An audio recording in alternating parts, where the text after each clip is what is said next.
আসসালামু আলাইকুম। ওয়ালাইকুম আসসালাম। আসসালামু আলাইকুম। ওয়ালাইকুম আসসালাম, শুভ সকাল। প্রিয় শিক্ষার্থীরা, কেমন আছো সবাই? ভালো স্যার, আপনি কেমন আছেন? আলহামদুলিল্লাহ, আমিও ভালো আছি। তানবীর, কি অবস্থা? তানবীর, ভালো আছো? জি স্যার। তুমি কি ঢাকায়? জি স্যার। জি স্যার। ঢাকায় না? জি স্যার। জি স্যার। আচ্ছা, এখন আমরা গণিত ক্লাস করব। সবাই গণিত বই, খাতা কলম সামনে নিয়ে তৈরি হও।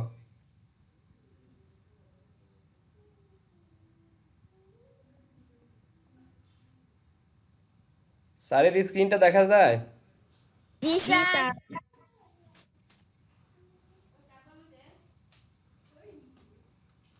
আজকের গণিত ক্লাসে সবাইকে স্বাগত।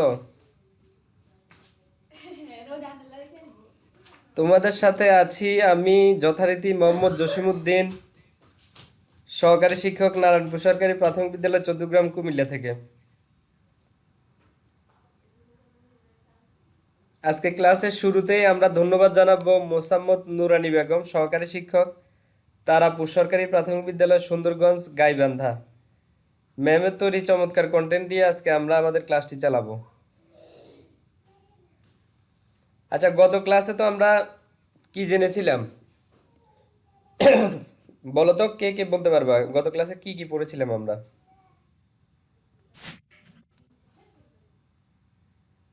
আমরা খোলা বাক্য সম্পর্কে পড়েছিলাম, গাণিতিক প্রতীক পড়েছিলাম, খোলা বাক্য এবং গাণিতিক বাক্য, প্রতীক সম্পর্কে।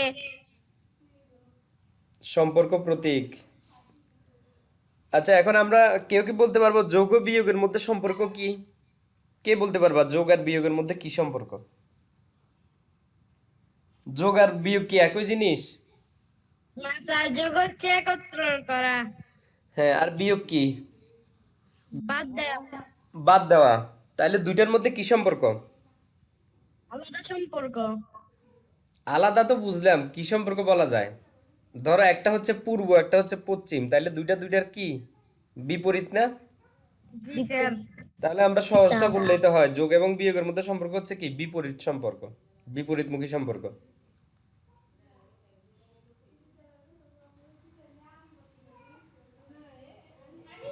আর গুণ ও ভাগের মধ্যে সম্পর্ক কি? একই তো। যোগ এবং বিয়োগের মধ্যে যেরকম বিপরীতমুখী সম্পর্ক, গুণ ও ভাগের মধ্যেও কি সম্পর্ক? বিপরীতমুখী সম্পর্ক। সম্পর্ক। ওকে, তাহলে আজকে আমরা পড়বো গাণিতিক প্রতীক, অনুশীলনী 4। আমাদের পাঠ্য বইয়ের অনুশীলনী 4 করব আমরা, 25 পৃষ্ঠা।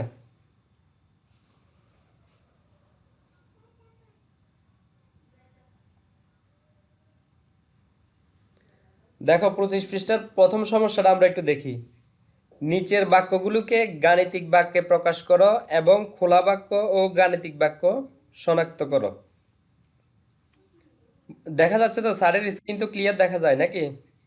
জি স্যার। আর কথাও তো বোঝা যাচ্ছে। জি স্যার। ওকে, তাহলে আমাদের প্রথম সমস্যাটা দেখো।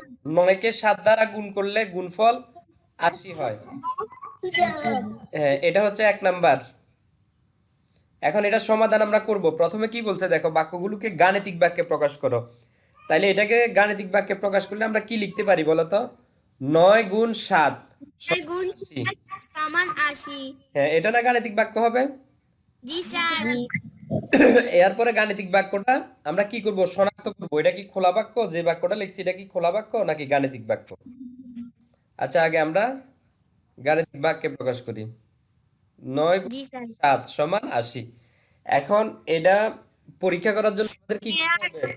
সত্যি পরীক্ষা করার জন্য গুণ দিতে আমাদের বাম হবে। পক্ষটা গুণ করব। বাম পক্ষ গুণ আছে দেখো, 9 গুণ 7। 7 আর 9 গুণ করলে কত হয় বলো?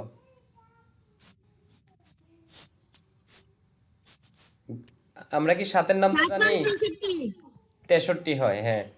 আর আমাদের ডান পক্ষে সমান সমানের ডান পাশে আছে কত? 80 না? জি স্যার। তাইলে ডান পাশে আছে 80, কিন্তু বাম পাশে যদি আমরা গুণ করি 63 হয়। তাহলে দোনোর দিক কি সমান হইলো? একদিকে হচ্ছে 63।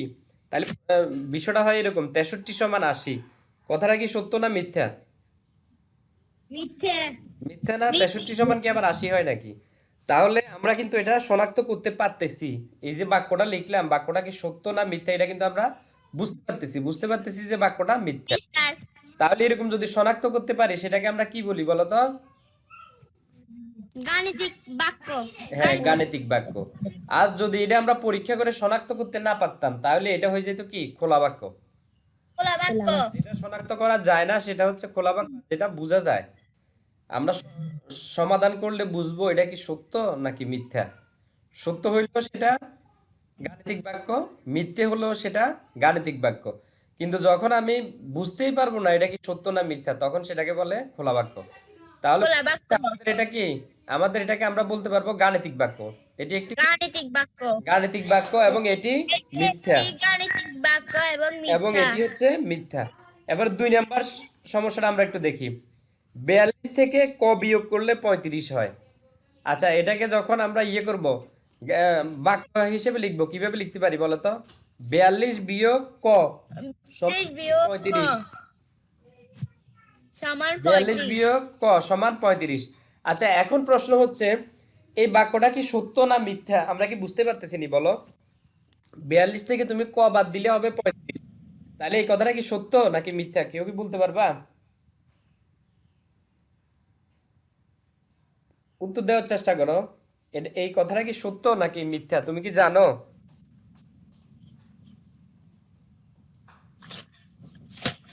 42 বিয়োগ ক সমান 35 বাক্যটা কি সত্য নাকি মিথ্যা?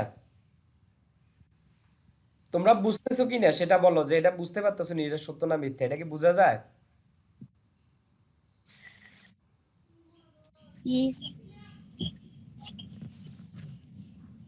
আচ্ছা, মানুষ কোনো কিছু যদি না বুঝে তাইলে কি বলে সেটা বলো তো? মানুষ না বুঝলে বলে না, না স্যার এটা বোঝা যায় না, এটা বুঝতেছি না, এটা কি সত্য না মিথ্যা।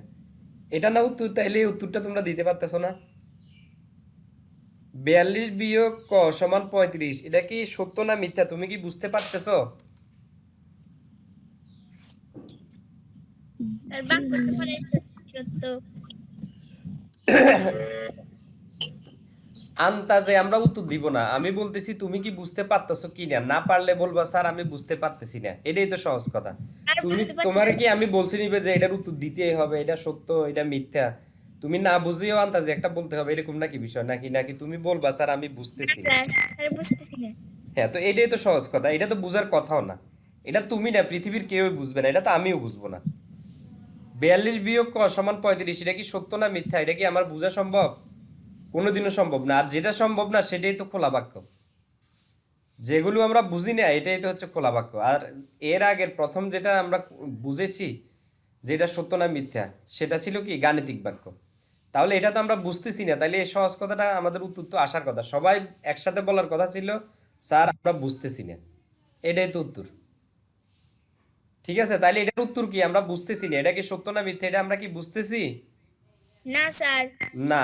এই সহজ কথাটা কেন বলো না? তাহলে না মানে হলো যেটা বুঝতেছি না, তাহলে এটা হচ্ছে একটা খোলা বাক্য, এটা কি খোলা বাক্য। খোলা বাক্য। কেন বুঝতেছি না বলো তো, এখন আমি তোমার বলি। এই যে ক লিখলাম এখানে আমরা, ক হচ্ছে অজ্ঞাত রাশি। এখন ক এর মান তুমি যা খুশি তা ধরতে পারো। ধরো তুমি প্রথমে ধরলা 1, মনে করো এটা ক না থাকি ক এর জায়গায় কি ধরলাম 1 ধরলাম।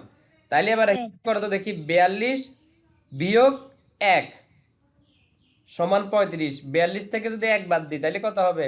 41 হবে। 41। 41 সমান 35 কথাটা কি সত্য হইলো? না স্যার, মিথ্যা। কথাটি হ্যাঁ, মিথ্যা। কিন্তু এটাকে আমি ইচ্ছে করলে সত্যও বানাতে পারবো, এই বাক্যটাকে সত্যও বানাতে পারবো। কিভাবে বানাতে পারবো? ক সমান যদি আমি ধরো কত ধরলাম 7 ধরলাম, তাইলে দেখো তো 42 বিয়োগ 7 সমান 35। 42 থেকে 7 যখন বাদ দিব তাহলে কি হবে? 35। তাইলে 35 সমান 35 মিলে গেছে না? সত্য হবে না? জি স্যার। তাহলে বোঝা যাচ্ছে এই যে ক এর মানটা আমি কি ধরবো সেটার উপরে নির্ভর করতেছে এই বাক্যটা কি সত্য না মিথ্যা। কিন্তু এমনি কিন্তু দেখি আমি বুঝতে পারতেছি না এই বাক্যটা কি সত্য না মিথ্যা, বোঝা যায় না। কিন্তু ক এর মান আমি যা ধরি সেটার উপর নির্ভর করে এটা সত্য হইতে পারে, মিথ্যা হইতে পারে। তাইলে এই ধরনের যে বাক্যগুলো আমরা বুঝি না সত্য না মিথ্যা, এটাকে বলা হয় খোলা বাক্য। তাহলে এটা কি একটা খোলা বাক্য? খোলা বাক্য।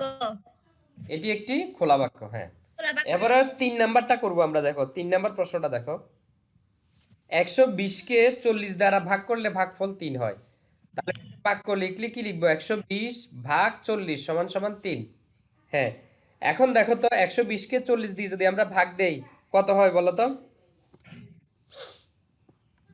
40 40 করে হিসাব করো না, 40 দুইবার হইলে 80 হয়, 40 তিনবার নিলে কি হয়?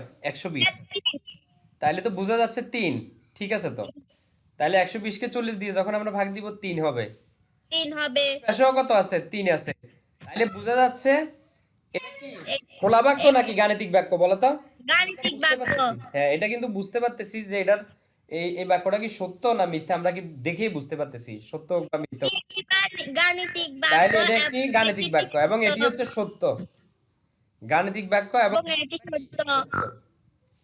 তাহলে দেখো এখানে 3 ধরনের বাক্য পাইলাম। প্রথম বাক্যটা হচ্ছে একটা গাণিতিক বাক্য, কারণ এটা আমরা বুঝতেছি এটা মিথ্যা হোক মিথ্যা, সত্য মিথ্যা বুঝতে পারলে সেটাই গাণিতিক বাক্য।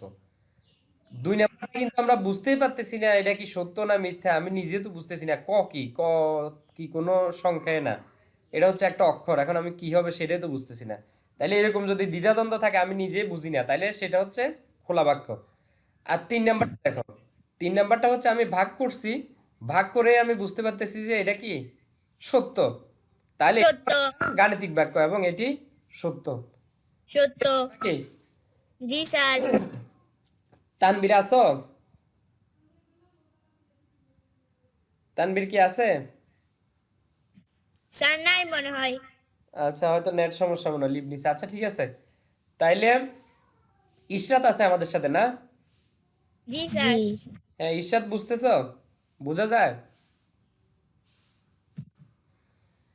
এই তিনটা কি বুঝছো তুমি? দিল। হ্যাঁ, কোন অংশ বুঝো নাই আমাকে বলো, প্রশ্ন করো।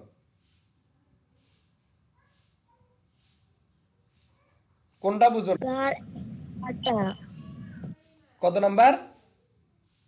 1 নাম্বার। হ্যাঁ, 1 নাম্বার কি বলছে দেখো, 9 কে 7 দ্বারা গুণ করলে গুণফল 80 হয়। তাহলে 9 গুণ 7, 9 কে 7 দিয়ে গুণ করছি সমান সমান কত হয়েছে? 80। এখন আমরা হিসাব করে দেখলাম 9 কে 7 দিয়ে গুণ করলে হয় 63। তা আমরা 63 সমান কি 80 দিই, এই কথাটা মিথ্যা না? 63 সমান কি 80? জি মিথ্যা। হ্যাঁ, এই জন্য আমরা এটাকে কি নয় বললাম? দিয়ে মিথ্যা গুণ বললাম। করলে 63 হয়। মিথ্যা বললাম, আর এটা সত্য না মিথ্যা যেহেতু আমরা বুঝতে পারতেছি এই জন্য এটা হচ্ছে গাণিতিক বাক্য। আর যেটা সত্য মিথ্যা বোঝা যায় না সেটা হচ্ছে কি খোলা বাক্য, যেমন 2 নম্বরে আমরা বুঝতেছি না এটা সত্য না মিথ্যা, এই জন্য খোলা বাক্য। আর জি স্যার। হচ্ছে 120 কে 40 দিয়ে ভাগ দিছি আর আমাদের 3 হয়েছে, তাহলে 3 সমান 3, তো কথা তো সত্য, তাহলে এটা বোঝা যাচ্ছে এই জন্য স্যার। এটি গাণিতিক বাক্য আর এটি হচ্ছে সত্য। আমরা পরের সমস্যা যাচ্ছি। এখন দেখো নিচের খোলা বাক্যগুলোর অজানা প্রতীকের মান বের করো যেন বাক্যগুলো সত্য হয়। একটি ত্রিভুজের ক বাহু আছে, ঠিক আছে? এখন ক বাহু মানে কি? একটা ত্রিভুজে কয়টা বাহু থাকে সাধারণত বলো তো? 3টি বাহু। হ্যাঁ, তাহলে ক এর মান কত বসালে আমাদের কথাটা সত্য হবে বলো তো? 3 না? তাহলে আমরা যদি লিখি কথাটা এরকম, একটি ত্রিভুজে স্যার। 3টি বাহু আছে, তাহলে কথাটা সত্য হবে না? একটি ত্রিভুজে 3টি বাহু থাকে, কথাটা যদি এভাবে boli তাহলে কিন্তু কথাটা সত্য হবে, বাক্যটি কি হবে? জি স্যার। বাক্যটি সত্য। সত্য। বাক্যটি খোলা। হুম, তাহলে দেখো ক এর মান 3 হলে বাক্যটি কি হয়? সত্য হয়। এটা বুঝছো কিনা? সত্য হয়। প্রশ্ন বলছে নিচের খোলা বাক্যগুলোর অজানা প্রতীকের মান বের করো যেন বাক্যগুলো সত্য হয়। এখন ওরা প্রশ্ন লিখছে একটি ত্রিভুজের ক বাহু আছে, তো কত আমি জানি না, ক এর মান 1 ধরতে পারি, 2 ধরতে পারি, অজ্ঞাত রাশি আর কি 3 4 5 6 যা খুশি তা ধরতে পারি, কিন্তু আমার সত্য হতে হবে এমন কিছু ধরবো যেটা সত্য হতে হবে। তা আমরা জানি যে সাধারণত কি একটা ত্রিভুজে 3টা বাহু থাকে, কয়টা বাহু থাকে? 3টা। 3টি বাহু। তো আমরা এই বাক্যটাকে সত্য করার জন্য কি লিখছি? আমরা জানি একটি ত্রিভুজের 3টি বাহু থাকে, সুতরাং খোলা বাক্যটি 3 গুণ আর ক গুণ 3 এক, গুণ ক গুণ ক এক গুণ সমান সমান 1 3, সমান 3। সুতরাং ক সমান 3। তাহলে ক এর মান 3 হলে বাক্যটি কি হয়? সত্য হয়। বাক্যটি সত্য হয়। তানবীর আসো আমাদের সাথে, আবার জয়েন করছো নাকি? তানবীর আসো? নেট সমস্যা মনে হয়। আচ্ছা দেখো, আমরা খ নাম্বারটাতে যাচ্ছি। ক টাকা জিনিস কিনে 50 টাকা দিয়ে 23 টাকা ফেরত নেওয়া হলো। তুমি নিজে চিন্তা করো না, তুমি 50 টাকার একটা নোট দিছো দোকানদারকে, দোকানদার তোমাকে 23 টাকা ফিরিয়ে দিছে, তাহলে তুমি কত টাকার জিনিস কিনছো বলো তো? একটা দোকানে তুমি 50 টাকা দিছো, দোকানদার তোমাকে 23 টাকা ফিরিয়ে দিছে, তাহলে তুমি কত টাকা খরচ করছো? আমরা কি করব, 50 থেকে 23 বিয়োগ দিলেই তো পারি। জি স্যার। হ্যাঁ বলো। 27 টাকা খরচ করছি না আমরা? তাহলে দেখো আমরা কিভাবে করব, খোলা বাক্যটি কি হবে দেখো। ক যোগ 23, ক টাকা খরচ করছি, ক টাকা খরচ করছি, তাহলে ক টাকা, আর দোকানদার ফেরত দিছে আমাকে 23 টাকা, এই দুইটা টাকা একসাথে করলে কত টাকা হবে? মোট টাকা কত? 50 টাকা না? জি স্যার। টাকা খরচ করছো আর দোকানদার যেটা ফেরত দিছে, এই দুইটাকে যোগ করলে কি তোমার মোট টাকা 50 টাকা হবে। তাহলে এখন দেখো, আমরা বলছিলাম না সমান সমানের এই ডান পক্ষ থেকে বাম পক্ষ, বাম পক্ষ থেকে ডান পক্ষে যদি আমরা পক্ষান্তর করি বা পাল্টাই, তাহলে যোগ থাকলে বিয়োগ হবে, বিয়োগ থাকলে কি হবে? যোগ হবে, বিপরীত হবে আর কি। বের করলে এই যোগের 23টাকে যখন আমরা সমানের এদিকে আসবো, তাহলে কি হয়ে যাবে? বিয়োগ 23 হয়ে যাবে। কি হবে? বিয়োগ 23। বিয়োগ সুতরাং ক সমান কি হবে? 27। 27 সুতরাং ক এর মান 27 হলে কি বাক্যটি সত্য হবে। কোটি সত্য হবে। হ্যাঁ, তোমরা কি সাথে সাথে উঠাইতেছো নি? সাথে সাথে উঠাও। আমরা কিন্তু শুধু বুঝলে হবে না, সাথে সাথে কি উঠাবো। সাত লিখছি।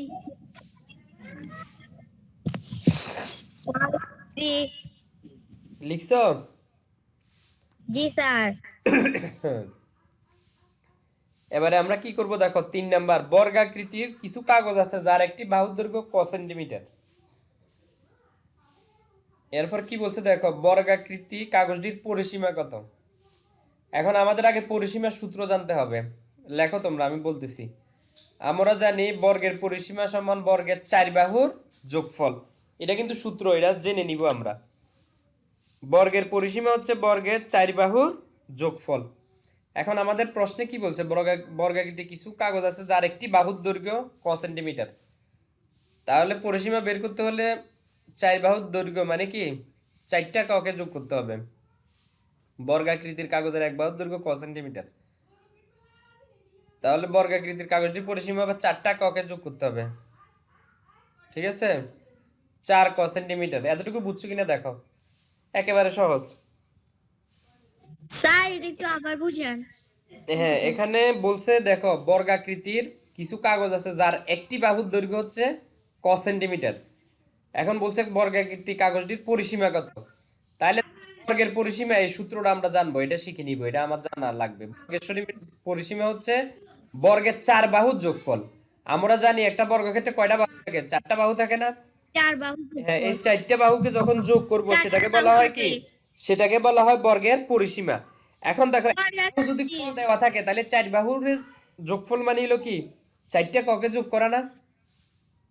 4টা ক যোগ করা। বাহু আছে 4টা, একটা বাহু যদি ক হয়, তাহলে পুরোটার পরিসীমা বের করতে হলে 4টা ককে কি করতে হবে? যোগ করতে হবে। এই জন্য লিখছি যোগ করতে হবে। বর্গাকার কাগজের এক বাহুর দৈর্ঘ্য ক সেন্টিমিটার। সুতরাং বর্গাকৃতির কাগজটির পরিসীমা হবে কি 4টা ক যোগ, একসাথে ধরছে। 4টা ককে যোগ করব, 4 ক সেন্টিমিটার। ঠিক আছে? জি স্যার। জি স্যার।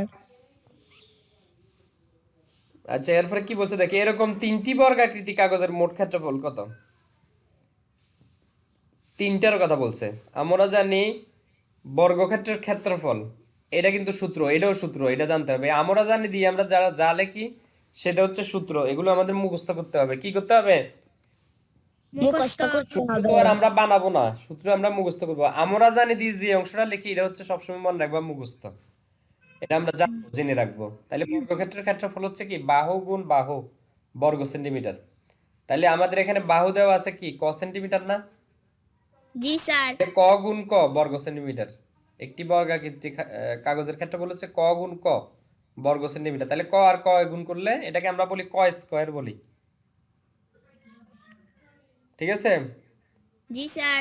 আর ক স্কোয়ার না দিলে ক গুণ ক লিখলেই হবে, অসুবিধা না। আর তিনটা যদি বলি, একটা যদি হয় ক গুণ ক, তাহলে তিনটা হইলে এটার সাথে আরো কত গুণ হবে? 3 গুণ হবে না? জি স্যার। তাই না? দেখো, জি স্যার। কাগজের ক্ষেত্রফল যদি ক গুণ ক হয়, তাহলে 3টি বর্গাকার কাগজের ক্ষেত্রফল হবে কি 3 গুণ হবে আগের সাথে। ক গুণ ক সাথে 3 গুণ হয়েছে। জি স্যার। তাইলে লিখতে পারি আমরা কি 3 গুণ ক গুণ ক বর্গ সেন্টিমিটার, এটাই উত্তর।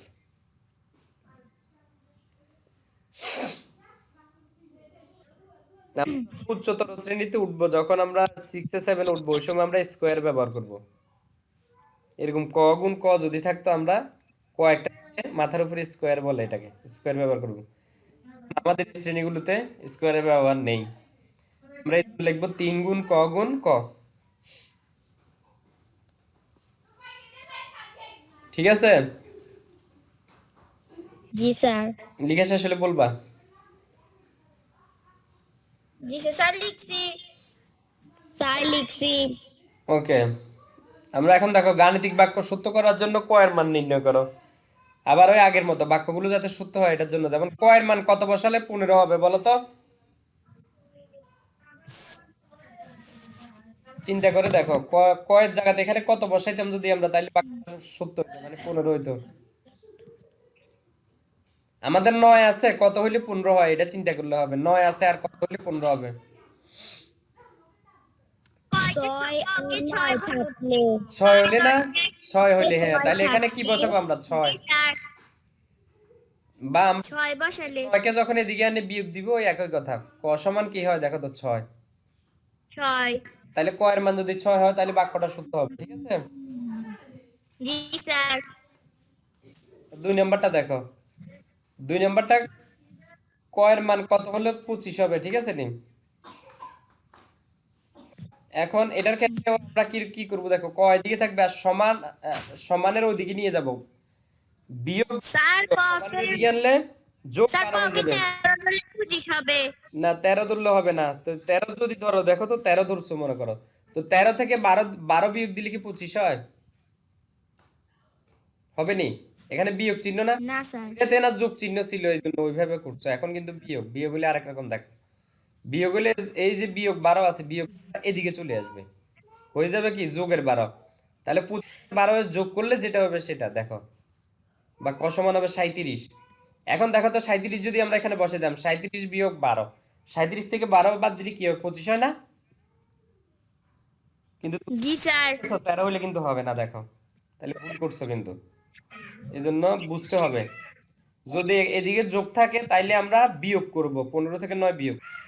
আর যদি এদিকে বিয়োগ থাকে, তাইলে এই যে 25, 25-এর সাথে 12টা কি করব? যোগ করব। আমি বলছি না, সমান সমানের বাম পক্ষে যদি যোগ থাকে, ডান পক্ষে আনলে বিয়োগ হবে। আর যদি বিয়োগ থাকে, তাহলে ডান পক্ষে আনলে যোগ হবে, বিপরীতটা হবে আর কি। যোগ থাকলে বিয়োগ হয়, বিয়োগ থাকলে জি স্যার। যোগ হয়। যোগ হয়। এই দুইটা বুঝছো? জি স্যার বুঝছি। হ্যাঁ, আর উঠাও সাথে, স্যার বুঝছি। উঠাও সাথে সাথে। স্যার লিখছি। স্যার লিখছি। স্যার লিখছি। এরপর 3 নাম্বার দেখো। এখন আছে গুণ ক সমান 22। এখন এখানে কত বসালে, মানে 2 এর সাথে কত গুণ করলে কি হয়? 22 হয়। তাইলে স্যার 18 থেকে। 18 দিলে কিভাবে হয়? 18 এর 2 দিয়ে গুণ করলে 36 এর না হয়, তো হইলো নি 22। তাইলে এইগুলো বের করব কিভাবে? আমি বলছি না, যোগ থাকলে বিয়োগ চিন্তা করবা, বিয়োগ থাকলে যোগ চিন্তা করবা, এরপরে গুণ যেহেতু আছে, তাহলে ভাগ চিন্তা করবো। এখানে গুণ আছে দেখো, তাহলে ভাগ। 2 দিয়ে তুমি 22 কে ভাগ দাও না, ভাগ দিলে কত হয়? ভাগ দিলে ভাই যাম, বলছি না গুণ আছে, তাহলে বিপরীত, গুণের বিপরীত হচ্ছে ভাগ। 2 দিয়ে 22 কে ভাগ দিলে 11 হয় না? তাহলে এখানে 11 বসালে হবে। কত বসালে হবে? 11। তাহলে দেখো, ক সমান বলছে 11। 22 ভাগ কত? 2। সুতরাং ক সমান 11। দেখো তো, 11 2 দিয়ে গুণ করলে 11 2 22 হয় না? এটাই চিন্তা করবা। তোমার এই পাশে যদি গুণ থাকে, তুমি ওই পাশে নিলে কি হবে? ভাগ হবে। এই পাশে যোগ থাকলে ওই পাশে নিলে বিয়োগ হবে, ওই পাশে বিয়োগ থাকলে ওই পাশে নিলে যোগ হবে। মানে বিপরীত কাজটা করলে আমরা জি স্যার।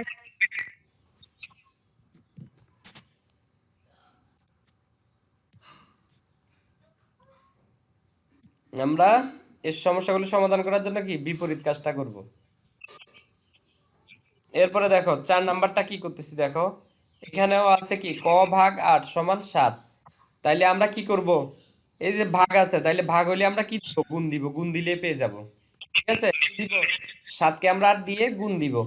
দেখো ক সমান 7 গুণ 8, সুতরাং ক সমান কি 56। উত্তর 56। দেখো তো আমার কথার সাথে মিলেছে কিনা, কথার সাথে মিলেছে কিনা। আমি বলছি যে প্রত্যেকবারে যোগ থাকলে আমরা গুণ করব, গুণ থাকলে যোগ করব, যোগ থাকলে কি করব, আমি ভুল বলতেছি, যোগ থাকলে বিয়োগ করব, ঠিক আছে, আর বিয়োগ থাকলে যোগ করব, আর গুণ থাকলে আমরা করব ভাগ, আর ভাগ থাকলে করব গুণ। ঠিক আছে, গুড। জি স্যার। যেটা যেটার বিপরীত প্রক্রিয়া আর কি। যোগের বিপরীত হচ্ছে বিয়োগ, বিয়োগের বিপরীত হচ্ছে স্যার যোগ, গুণের বিপরীত হচ্ছে ভাগ, ভাগের বিপরীত হচ্ছে গুণ। আমরা এই কাজটাই করব। স্যার লিখছি। আচ্ছা, আমরা আমরা সর্বশেষটা দেখি।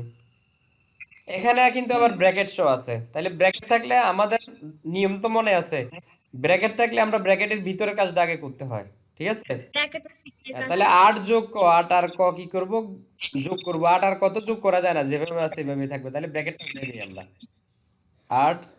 আর এখন কি করব দেখো, সাথে কি আছে আমাদের, গুণ আছে না, গুণ 7 না। তাইলে আমরা এটার মান বের করতে হলে আমরা কি গুণ 7, এই 7 দিয়ে কি করব, ভাগ দিতে হবে। গুণ থাকলে ভাগ বলছিলাম না, তাহলে দেখো 7 দিয়ে ভাগ দিলাম। তাহলে 8 যোগ ক সমান 7 দিয়ে যখন ভাগ দেই 63 কে, 7 নং 63, 9। এখন আছে কি দেখো যোগ, তাহলে যোগ হলে এটা এদিকে চলে আসবে, বিয়োগ হবে দেখো, বা ক সমান 9 বিয়োগ কত 8, যোগ আসিল এই জন্য এদিকে আনছি বিয়োগ হয়েছে, আর এখানে গুণ আসিল এদিকে আনছি কি হয়েছে, ভাগ হয়েছে। সুতরাং কয়ের মান কত হয়, 9 থেকে 8 গেলে 1, উত্তর হচ্ছে 1। আমরা বুঝছি তো সবাই, দেখো। স্যার লিখছি। জি স্যার।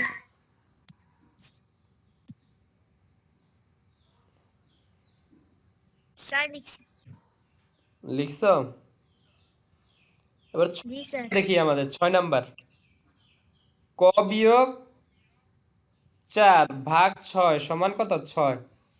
এখানে কি করব দেখো, এখানেও প্রথম বন্ধনীর কাজটা আগে যেভাবে আছে সেভাবে রাখছি, আর এটা আছে ভাগ, ভাগ হলে আমরা কি দিব বলছি না, এদিকে নিয়ে আসবো, নিয়ে কি দিব, গুণ, উল্টা না। ঠিক আছে তো, বা ক বিয়োগ স্যার 4 ছয় ছয় ছত্রিশ। জি 36, স্যার। হ্যাঁ। এখন বিয়োগ আছে, বিয়োগ হইলে এটারে কি করব, এদিকে আনি কি করব বলো তো, যোগ না, করব। হ্যাঁ 4 এটা যোগ জি করবো স্যার। 36 এর সাথে, হ্যাঁ। সুতরাং ক সমান কত হবে 40। দেখো তো তাহলে আমাদের সবগুলো অঙ্কই কি একই নিয়ম না, আমরা বিপরীত জি কাজটা করছি, স্যার। প্রত্যেকটার মধ্যে বিপরীত কাজ করছি।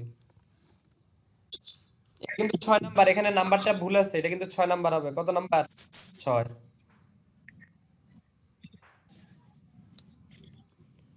6। জি, আমরা লিখছি তো। 6। জি। জি স্যার। ওকে, আমরা আরেকটা সমস্যা দেখি। এক প্যাকেট বিস্কুট এবং এক বোতল পানীয়র মূল্য একত্রে খ টাকা। এক প্যাকেট বিস্কুটের মূল্য 18 প্যাকেট টাকা বিস্কুট। এবং এক এক বোতল পানীয়র মূল্য 12 টাকা। প্রথমটা হচ্ছে ক এবং খ এর সম্পর্ক একটি গাণিতিক বাক্যের মাধ্যমে লিখো। তাহলে এটা আমরা কি লিখবো দেখো, এক প্যাকেট বিস্কুটের মূল্য 18 টাকা, সুতরাং ক প্যাকেট বিস্কুটের মূল্য কি, ক দিয়ে গুণ হবে, 18 গুণ ক টাকা।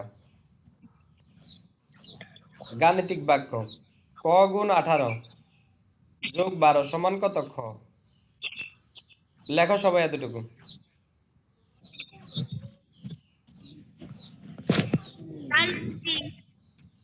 লিখছি স্যার লিখছি। তাহলে গাণিতিক বাক্যটা আমরা লিখলাম। এরপরে 2 নম্বরে কি বলছে দেখো, খ এর মান নির্ণয় করো যখন ক সমান 10। এই দেখো এই ক, ক ক এর মান আমরা কত বসালে, 10 বসালে খ এর মান কি হতো, লিখি ক এর জায়গাতে এখন আমরা 10 বসাবো। দেখো 10 গুণ 18 যোগ 12 সমান খ। এখন গুণ আর যোগ একসাথে থাকলে আমরা গুণের কাজ আগে করব। 10 আর 18 গুণ করলে 180 হবে, কি হবে 180 180। যোগ 12 সমান খ। 180 আর 12 যখন যোগ করব কি হবে, 192 সমান খ। তাহলে সুতরাং খ এর মান কত, 192। উত্তর ক্ষয়ের মান হচ্ছে 192। 92। 182। 92। 180 আর 12 কি করলে যোগ করলে 192 হবে, 82 না। হয়। হ্যাঁ দেখো, এবার এবার আমরা 3 নাম্বার করব, ক এর মান নির্ণয় করো যখন খ সমান 120। এখন দেখো ক এর মান আর খ এর মানের জায়গাতে আমরা 120 বসাবো। এখন দেখো ক যেভাবে আছে সেভাবে থাক, খ এর জায়গাতে 120। এখন বা ক গুণ 18 সমান, এই যোগটা এদিকে আনলে আমরা কি করব, বিয়োগ করব। বলছিলাম না যোগ 12 ছিল, এদিকে আনছি বিয়োগ হয়েছে। জি স্যার। তাহলে ক গুণ 18 সমান 120 থেকে 12 বাদ দিলে 108। এখন আমরা ক এর মান যদি বের করি তাহলে গুণ 18 আছে, গুণ 18 এর এদিকে আনলে কি হবে, ভাগ 18 হবে। দেখো ক সমান সমান 108 ভাগ 18। সুতরাং ক সমান 108 কে 18 দিয়ে ভাগ দিলে কত হবে, 6 হবে। তাহলে উত্তর হচ্ছে 6।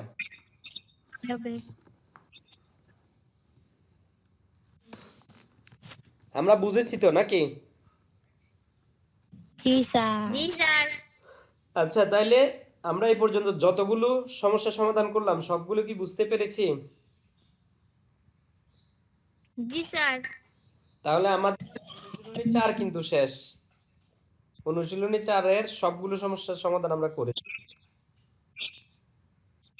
এখন আমরা বাড়ির জি কাজ স্যার। লিখে নেই, বাড়ির কাজটা একটু লিখি।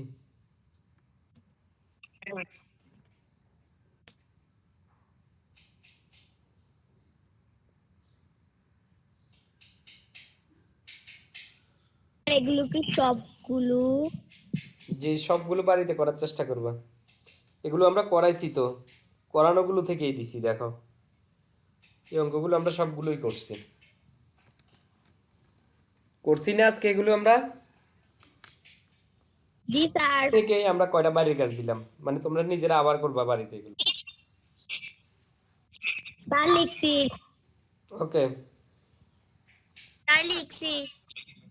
তাহলে আজকের পাঠে থাকার জন্য তোমাদের সবাইকে অনেক অনেক ধন্যবাদ। পরবর্তী ক্লাসে আবার দেখা হবে, সে পর্যন্ত সবাই স্যার ভালো থাকবা, সুস্থ থাকবা। খোদা হাফেজ।